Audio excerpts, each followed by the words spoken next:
มือเหลียวนี่ได้เปิ้นเอาเครื่องจักรเฮ็ดการเฮ็ดงานหลายๆนี่ค่ะเนาะว้าวในค่ะเนาะ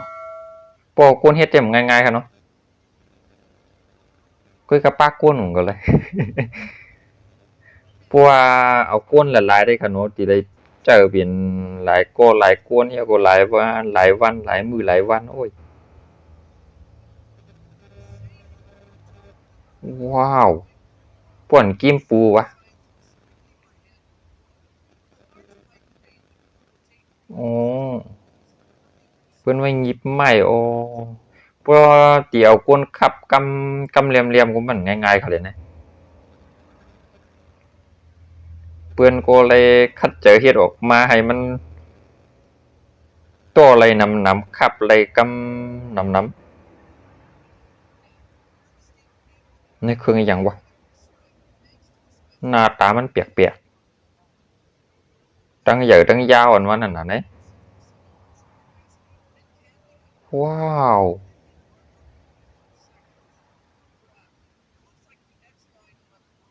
เครื่องตัดอีหยังดีนะว้าวเครื่องปาดข้าวมันจะเข้าตัวเนาะว้าวเขียนมันยาวบ่เป็นอันนั้นติครับว่าเพิ่นเอาไว้ขุดรูขุดอิหยังให้มันลึกๆจังได๋ขนาดนั้นนะด้วยคารุว่าเขียนมันยาวหมอกกะหือโอ้ยๆๆๆ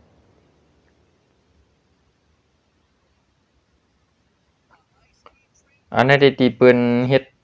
ดโขนขนาดนั้นเนาะเขาอยู่ว่าเพิ่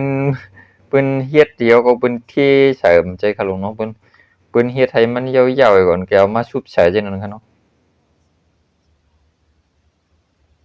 มันเหมือนจังอันเฮาว่นอะเนาะอันเฮาว่นไว้ได้อยู่ว่าเพิ่นใช้เครื่องเวียบเครื่องอิหยังเอาก็เอามาเทใส่รวมจ้อมกันหมดเลยนะ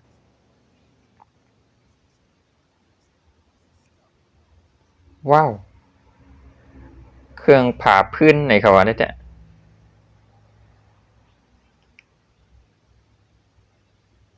ในขนาดมันง่ายหมอกก็คือก้อยกากๆนี่หมอกก็คือเด้มฮู้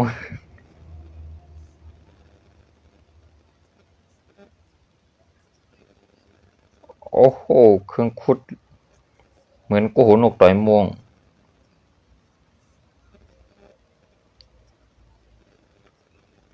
ว้าวเกียนหมอกก็คือก็ขุดไล่นี่เขาว่าได้เนาะเพิ่นเอาไว้ขุดดินขุดขี้นั่นกินเกียนมันให้เขานี่เนาะ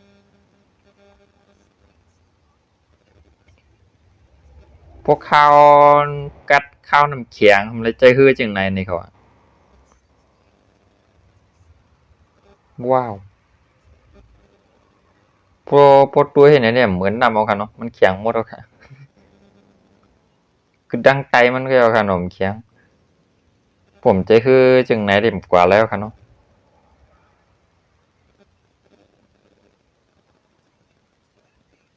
มันเรียบกัดลีบีจ้ะ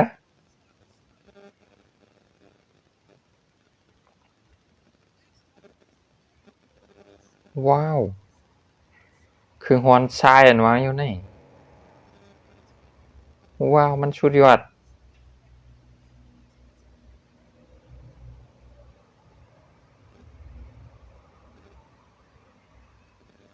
อืมสุดยอดจริงๆอ๋อเขาได้เลือกเอาหินเว้ยอ๋อมันง่ายจังนั้นเลยนะมาเร็ว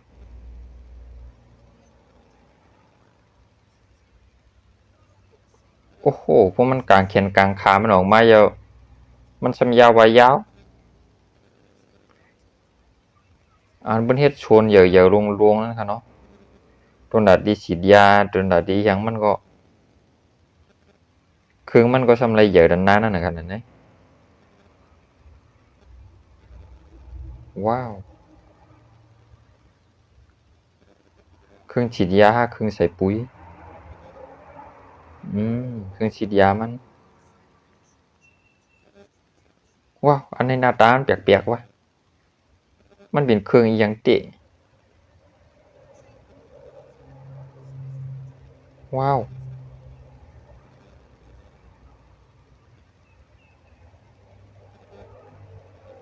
เครื่องบางอันมันมีกว่ามยามหันกันเนาะ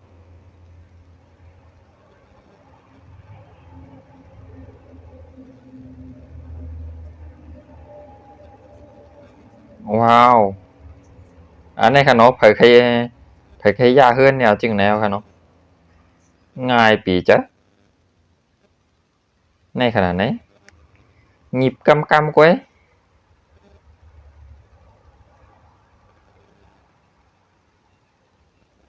ว้าว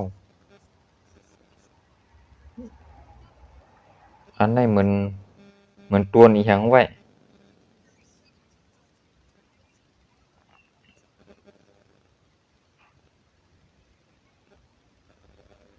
เป็นไม้หยังเหมือนจังเหมือนไม้ช่างอ่อนมันไม้หยังก็เพิ่นว่าลองเฮ็ดท่าอีหยังในเขียนไปจ๊ะเฮ้ยนี่โอ้โฮหน้าตามันก็น่าริกูปีจ๊ะ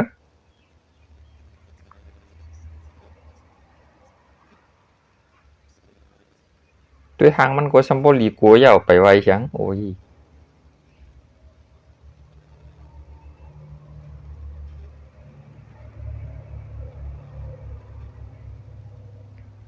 อันนั้นแหละที่เป็นโอ้ปกกากล้ามลีกายยอกจังได๋มันมาหมิบเหลียวให้ในนั้นน่ะนะว้าวด้วยค่ะลูกเป็นย่อยเป็นพองจังได๋เป็นอิหยังกาเป็นอิหยังละลายเพิ่นหยิบให้มันพองหมดเท่านะ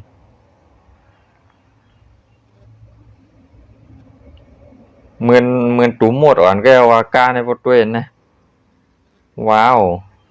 จริงๆนี่ลำใหญ่บิจ๊ะกุยก็ครึ่งยางก็ช่ำใหญ่กว่าโอ้โฮ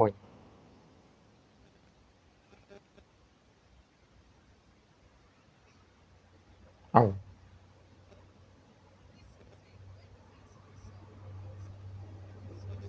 กันมันพ่วงอุ๋ยๆอีหยังวะ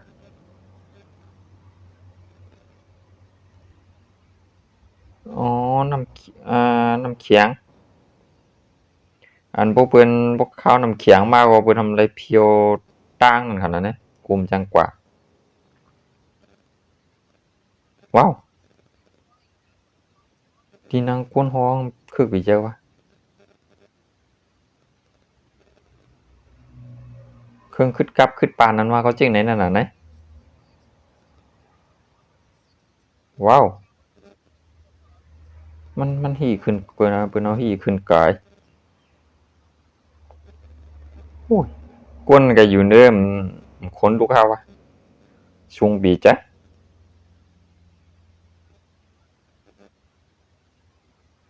โอ้โฮอยู่กับโรงมาหมด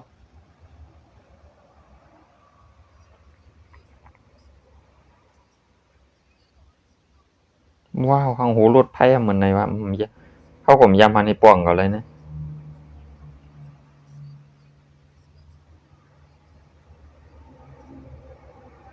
อ๋อมันเอาไว้ปั่น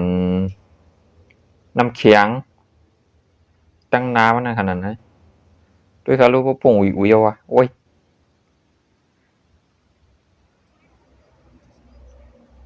Oh my god ลวดអំពីយកពីណាណៃទួយកាលុពត់ទួយគួនវាមាននេះក៏ខាណែ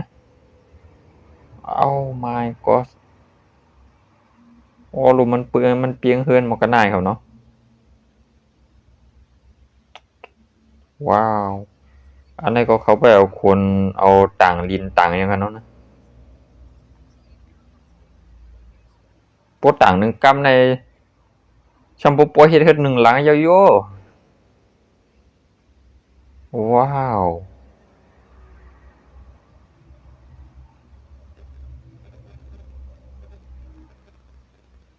ตอนตาดีขึ้นใจกวนนั่นค่ะเนาะเฮ็ดออกมาอันคึกอันเขี้ยมอันเหยอะอันลงมันนั่นหลายว้าวอันนี้ดีก็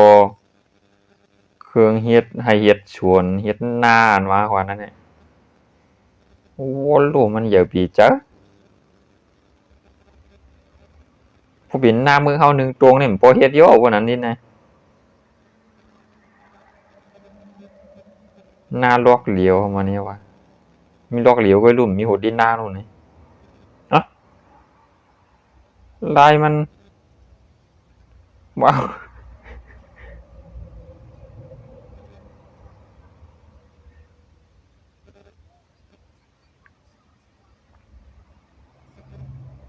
เครื่องคุดอันนี้ก็ชุดยอดปีใจนี่วะเนี่ย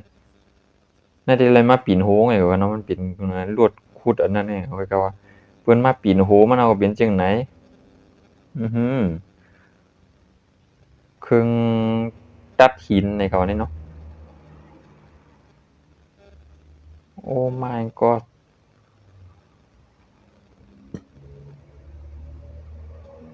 อ้าววะอันนี้อีหยังวะ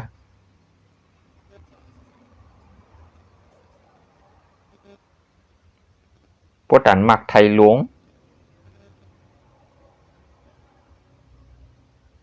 ว้าวอันนี้ขนาดในกาไทยอันบนห้องได้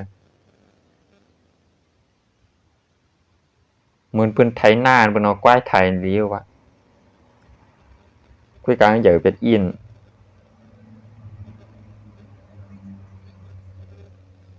ว้าวอันเขียนยาวอันนี้มียาวเสียนอันหันมาไกลกว่านี้มันเนาะดูขาวๆนี่โอ้โหเตยค่ะลูกโปรเตียกันอันตั้งอันธรรมดายาวกว่าอันยาวๆนี่นะ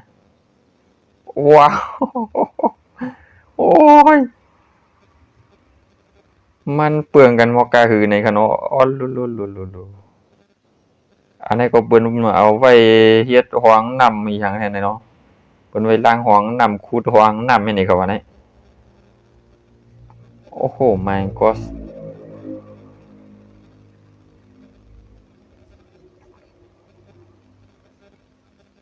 สีว้าวเขายามหันสว่างอันเบิ่นต้วยสว่างไว้ค่ะเนาะอันในต้วยสี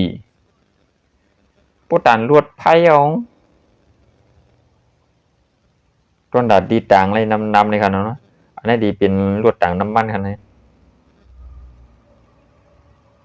ว้าวปึ้งโอ้อันเบิ่นได้เฮ็ดให้ตีมันเนียนๆตีมันเจียนๆแข็งๆอันนั้นนี่ค่ะเนาะโอ้โฮพวกนี้ตกลงมา1กรัมแท้บ่มีหยังอยู่ใต้นี่มันเหลือสิอีกแล้วอะโอ้โฮ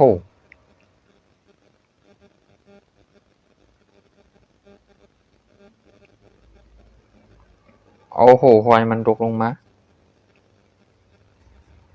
เอออันนี้เนียบสิเป็นมันจังนั้นค่ะเนาะว้าวมื้อเหลียวนี่มันคือใจกวนเนาะเฮ็ดหยังก็ค่ะเนาะไล่เอาเครื่องจักรอิหยังลงเยอะๆติๆว่ามาจ่อยมาแถมเอานะว้าวกวางมันกลมง่ายๆ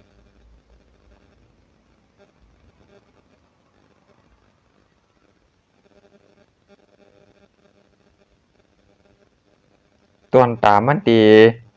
คือใจกวนนี่ค่ะเนาะกวนกว่าคันใจเฮ็ดว้าวเรียกลือหลวงเรียกลือลางกันว่าเรียกลือหลวง